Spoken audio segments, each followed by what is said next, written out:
I'm Becky Schultz. I am with KHL Group's Power and Construction Publication Division, and I am here in the Rehlko booth with Eric Fontaine, who heads up the engines business for Rehlko, and we're going to have a conversation about construction and decarbonization. So, Eric, thank you for having me. Yeah, thank you, Becky. It's great to be here. We're in the South Hall. We're in booth A3119, and it's been a great event. CONEXPO only comes every 3 years, so it's a great opportunity to reconnect with customers, OEMs, contractors, and distributors, and so it's been a great show so far.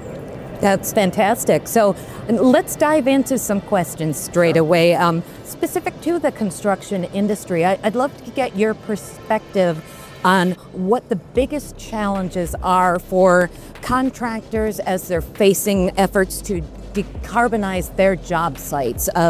What types of equipment-related solutions are you seeing them gravitating towards most? Yeah, absolutely. I mean, decarbonization is a big topic within the industry for sure. And rightfully so. I mean, within the construction industry, I believe it's roughly 37% of that industry or construction is responsible for CO2 emissions globally. So it is a big topic. It is a big deal. Certainly companies like us are focused on solutions for our engines and for our customers. And, I think as you look at it, there's a number of options. I mean, there has been a path that's gone down towards, hydrogen type solutions, but that's been really difficult for infrastructure reasons and the challenges that exist with that. What we're seeing with the industry in particular is more towards what I call e-fuels or alternative fuels, or low carbon fuels. And, in particular, one that's fantastic that's been out there for a little while now is HVO, or hydro-treated vegetable oil. And, for a lot of companies, those are drop-in replacements for diesel engines. For Rehlko in particular, our engines are designed for that, and it is a really great way to get up to 90% reduction in your CO2 emissions with using HVO. And all of our engines are compatible with HVO. And so it becomes a really nice solution that, one, you can implement right away, get the emissions reductions right away, no modifications required to our equipment or our engines. And I think we're going to see that grow with our customers. And it continues to be one of those topics that gets raised with customers even at the show here.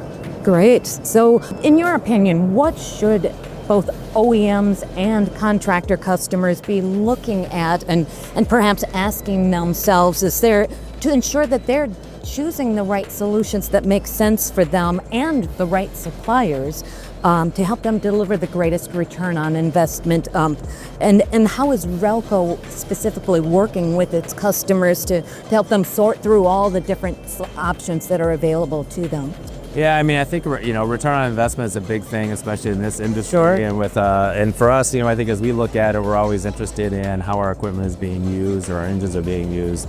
For us, there's a lot of things that we look at. We're very proud of our engines, and especially our electronic engines that are very sophisticated, that allow for better fuel management and fuel efficiency, longer maintenance cycles, which it was also better, and just, ultimately overall efficiency and longer uptime in the field, because I think reliability is such a big deal when you're out in the field or out in the construction space, and you expect your engines to run for a really long time. So for us, that's been a big focus as we think about it. And also I would even say regulatory and compliance measures, which we put a heavy focus on and leaned into that earlier, maybe even earlier than some other engine manufacturers, to make sure that was an advantage for us, because we knew that was what the industry was going to continue to bend that way.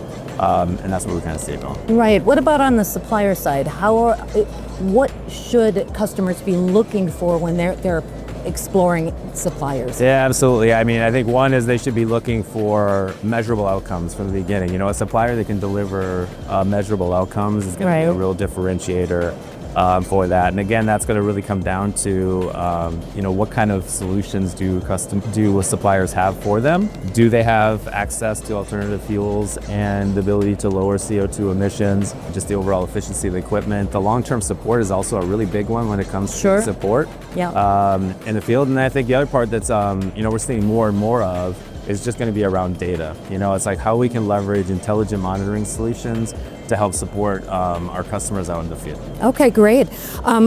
So let's talk about the steps Rehlko has specifically taken to help simplify the decarbonization process. I mean, you've touched upon that already, but let's talk about specific solutions that Rehlko has either developed or is working to develop for customers? Yeah, again, on that side of it, alternative fuels, I think, are just that's something that we have really pushed on. We think that is a really good and effective way to do it. There have been challenges, right? Some is with the availability and maybe even the inconsistency around alternative fuels and what's available.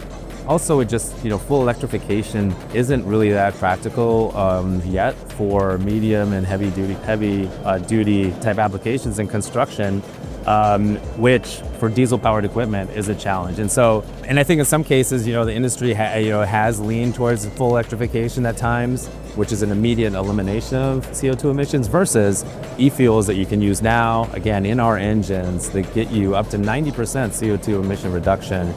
No degradation in performance or capabilities of the product, and then again, you're going to get those reductions. Excellent. So let's talk about total cost of ownership. That is a really key concern for the construction industry. How does that play into the selection process when you're looking at reducing your carbon footprint? And how is Rehlko working with its customers to help them to identify those solutions that really make sense from a TCO standpoint? Yeah. Total cost of ownership is a big deal, and it's something that we emphasize, especially in our sales structure when we're meeting with customers, to really go through and help them understand where we think we have an advantage, as it pertains to fuel efficiency, longer maintenance cycles, greater uptime. We think those are really important things, and especially if you think about some of our customers that have very large construction sites, those costs really add up. Absolutely. And become really important. And so for us, I think it's about, one, as we sit down with customers, it's really understanding what are their operational priorities, number one. And then when we sit down with them, it's really kind of understanding how often do you use the equipment, even idle time, is it at altitude, what is the fuel consumption that's on there? And so sitting down with them, and I really leverage, I think, our operational and engineering expertise to really work with our customers to get a solution that works for them. What I find really interesting and unique, or maybe not unique, but certainly something we're proud of within Rehlko is our ability to be flexible with customers. And so our engines aren't necessarily a one-size-fits-all. And so if we know those kind of interesting parameters or specific parameters for customers that they're looking for, and we understand those, we can tune the engines to deliver the performance and the CO2 emissions they're looking for, and obviously the total cost of ownership as well. Sure, yeah, that customization, that flexibility really matters when you're trying to find strategies that fit across the board for the customers. But you touched upon digitalization in the industry. And I'd like to talk about that.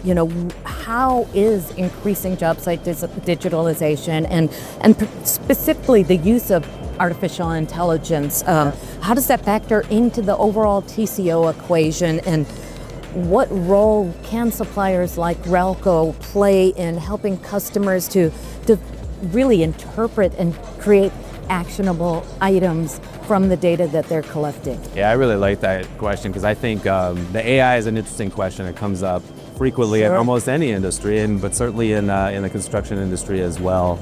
And what I really like about it is I think it's going to start to make us a lot smarter on how we think about our solutions as we go forward. So the short answer is they're a big deal. And I think that total cost of ownership, and as we think about AI in that field, it's really about how we're starting to work and think about how can we be more efficient with our engines, and then how can we use data to help support a better solution for our customers and a more effective solution for our customers. And what I really always like to think about is just connected equipment. And if you think about that equipment being connected out in the field, we can start to get real-time data to understand truly how the equipment is being used. Because sometimes you're being told how the equipment is being used in a more general sense, but it can vary by site, it can vary by piece of equipment. And I think in having that very specific data over time is really going to help us be more efficient. And from the Rehlko perspective, we're really interested in investing in more intelligent monitoring type solutions, performance dashboards that can help our customers, and then just that expertise for data analytics to help our customers really understand that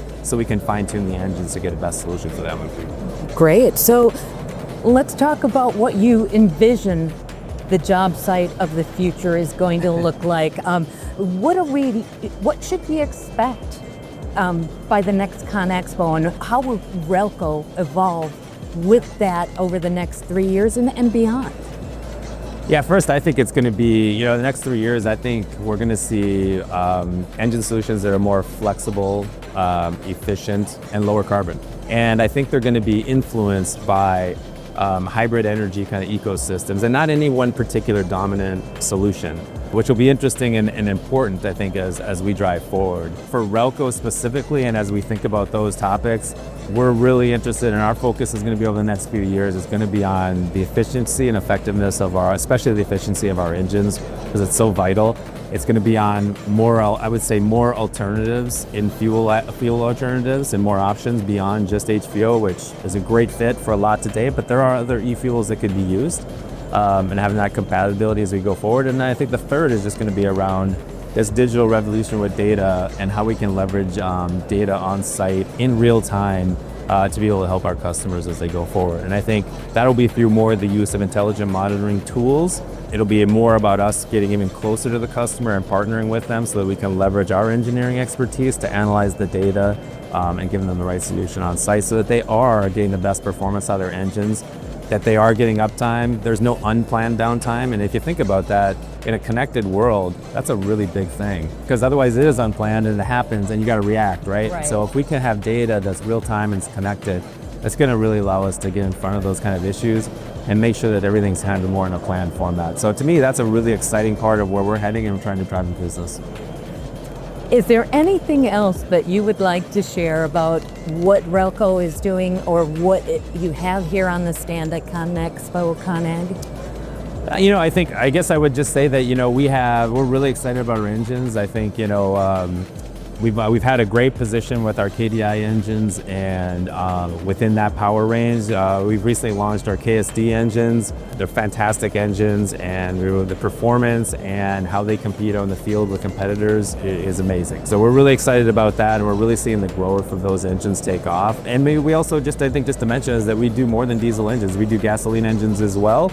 And we've recently launched a mid-block engine that's an 888 that we're really excited about. It's the best in its class, highest performance, and now we're about to launch our new 941 or 999 series, which would be the most powerful big block as well this coming year. And then finally, we're going to have a new 747 in the 700cc class that will be even more cost competitive, which I know our customers will like, but even better performance as well. So there's a lot of exciting things that are happening, and even to your questions before, I think as we start to look at the transition towards how we leverage AI, how we continue to focus on TCO and help our customers have the best solutions, it's gonna I think a lot of great opportunities are gonna unfold in front of us, so we're really excited. Excellent. Well, this has been a great conversation. I appreciate you taking time out at a very busy show to have a chat with me. You bet. Thanks, Becky. I appreciate it.